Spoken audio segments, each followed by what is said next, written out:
1 out of every 5 U.S. children do not have enough food to eat as the global food crisis intensifies, Michael Snyder reports. We tend to think of the global food crisis as something that's happening on the other side of the globe, but it's certainly true that there are vast hordes of impoverished people that are desperate for food in other areas of the planet right now because hunger is spreading like wildfire in poor countries. But the truth is that hunger is spreading rapidly in the United States as well. According to a report that was just released by the USDA, a whopping 44 million Americans now live in food insecure households. The number of people living in food insecure households in the United States in 2022 increased to 44 million, including 13 million children, according to a report released today by the U.S. Department of Agriculture, USDA. This is an increase of 31% for all individuals and 44% for children from the previous year, the highest rate in number of individuals and children since 2014, and the largest one-year increase in food insecurity since 2008. So exactly what are food insecure households? This is just a politically correct way of saying that they don't have enough food to eat. And as you can see from the overall rate of increase, and the rate of children the increase for children, hunger has been absolutely exploding in this country. According to this new report, 1 out of every 5 children in the U.S. now lives in a food insecure household. The USDA released data showing that 1 in 7 people, including 1 in 5 children, in the U.S. live in food insecure households, said Claire Babineau-Fontenot, Feeding America CEO. This news is heartbreaking, but sadly, it's not surprising. People facing hunger have shared with us that the end of pandemic era relief efforts and the high cost of food have impacted their ability to make ends meet. I see the long lines myself as I travel across the country. Food banks have been reporting that they are operating under increasing pressure from both sides. The growing number of people experiencing food insecurity and a diminished supply of nutritious food to distribute. Food donations and fundraising have decreased since the pandemic, and while we know the USDA has been working to help, it simply has not been enough. 1 out of every 5. After reading that, how can anyone out there possibly claim that we are not facing a food crisis? And it's important to keep in mind that this new report reflects conditions back in 2022. How much worse will the numbers for this year be? And as I discussed last week, the Wall Street Journal has reported that homelessness in the United States is rising at the fastest pace ever recorded this year. And demand at food banks all over the nation has risen to unprecedented levels. Sadly, it is not just the U.S. that is hurting. Right now, we are in the early chapters of the worst global food crisis in modern history. According to the UN's World Food Programme, war, economic shocks, crazy weather patterns, and soaring fertilizer prices are all combining in a perfect storm to create a hunger crisis of unprecedented proportions. The situation is particularly dire in Africa. We have reached a point where at least 3/4 of the entire population of the continent cannot afford a healthy diet. At least 3/4 of Africans cannot afford a healthy diet, and 1/5 are undernourished due to an unprecedented food crisis, United Nations agency said in a report released Thursday with the African Union Commission. In Sudan, 42% of the population is now facing acute food insecurity, but most people in the Western world don't even know that this is happening there. Since the start of the conflict in April 2013, acute food insecurity in Sudan has strongly increased, further worsening an already alarming nutrition crisis. Prior to conflict, food insecurity was at the highest level in the decade, with 11.7 million people, that's 1/4 of the population, facing acute hunger. Sudan had one of the highest numbers of people in the emergency level food of insecurity, with 3.1 million people affected.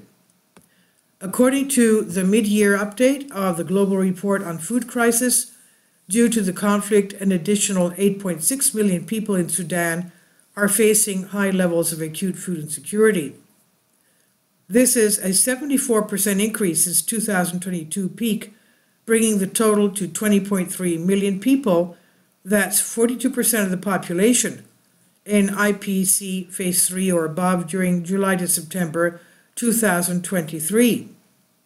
If you have never watched Alone, I would encourage you to watch a few episodes in order to get an idea of what can happen to the human body after several weeks when there is not enough food available. Because it appears that the global food crisis is going to get even worse in 2024. Rice is one of the most important staples for billions of people worldwide, and rice prices have been skyrocketing in recent months. Rice prices are on the verge of hitting a 15-year high as the damage effects of the El Niño weather phenomenon across Asia have damaged farmlands, leading to dwindling supplies. Thai white rice, 5% broken, hit $640 per ton this week. These prices are back to levels not seen since October 2008. Prices are up over 50% since the start of 2022. India has already severely restricted rice exports, and now they have decided to also restrict the export of onions.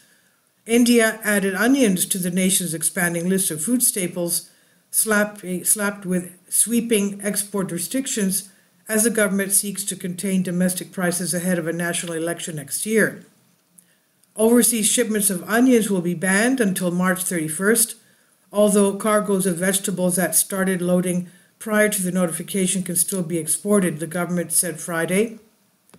Wealthy nations are running into very serious food production issues as well. Here in the United States, beef prices are already at a record high, and the USDA is warning that the beef production continues to fall. The USDA projects beef production to be down by 180 million pounds over a 6-month period by the end of 2023, while the Insider noted that the average size of herds is at 61-year record lows as farmers struggle to feed their animals. In the UK, one of the lowest potato harvests on record is creating a tremendous amount of concern. UK farmers are struggling with one of the lowest potato harvests on record after an autumn of heavy rain raised fears about supplies for this year's Christmas dinners and beyond.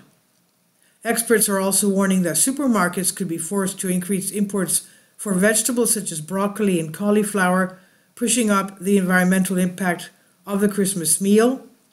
They could look as far afield as Egypt for potatoes from next year. In France, authorities are sounding the alarm about a resurgence of the bird flu. France raises the risk level of bird flu to high from moderate on Tuesday after new cases of the disease were detected, forcing poultry farms to keep birds indoors to stem the spread of the highly contagious virus. The decision by the Agriculture Ministry was published in the official journal on Tuesday. Avian influenza, commonly known as bird flu, has led to the culling of hundreds of millions of birds worldwide in recent years. The bird flu pandemic has already wiped out more than 100 million chickens and turkeys in the United States and Europe combined, and now it is back in a major way. So what is the bottom line? The bottom line is that global food supplies are going to get even tighter, and the devastating global food crisis that I have been warning about in my books has already begun. 1 out of every 5 U.S. children already do not have enough food to eat, and that number will even inevitably go even higher as this global food crisis slowly evolves into a true global famine. This is by Michael Steiner. He says about the author, "My name is Michael, and my brand new book entitled Chaos is now available in paperback and for Kindle on Amazon.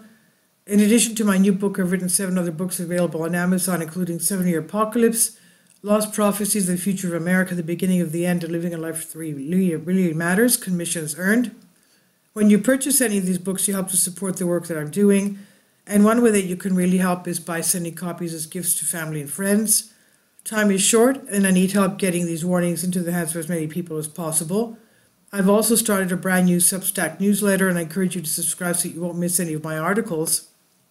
I've published thousands of articles on the Economic Collapse blog, End of the American Dream, and The Most Important News, and the articles that I publish on those sites are republished on dozens of other prominent websites all over the globe. I always freely and happily allow others to republish my articles on their own websites, but I also ask that they include this about the author section with each article.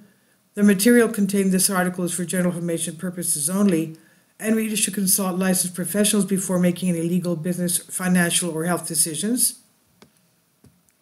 I encourage you to follow me on social media, Facebook and Twitter, and any way that you can share these articles with others is definitely a great help. These are such troubled times and people need hope.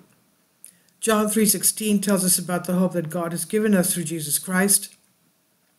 For God so loved the world that he gave his only begotten Son, that whosoever believeth in him should not perish but have everlasting life. If you have not already done so, I strongly urge you to invite Jesus Christ to be your Lord and Savior today.